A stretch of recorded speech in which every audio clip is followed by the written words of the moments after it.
Blackbirds is a design that uses repetition, geometry, and contrast to confront the history of blackbirding in the United States.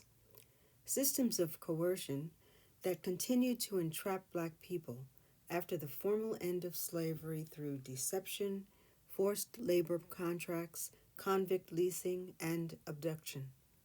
The sharp angles create a sense of pressure as if movement is constantly redirected rather than allowed to progress freely.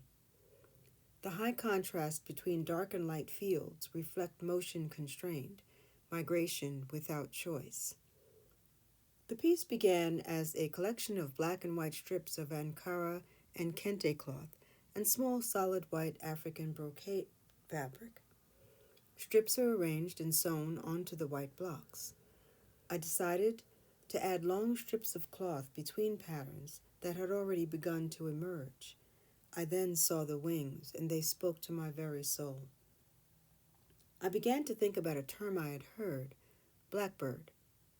The piece had already taken on a life of its own. Something deep had indeed been guiding me, and I was feeling all the feels. I couldn't let what I had learned about blackbirds go.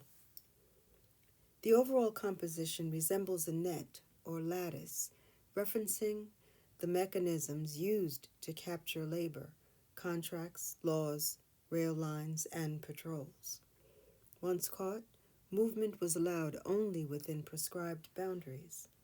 The design refuses stillness, while asking viewers to look beyond symmetry and ask what order conceals.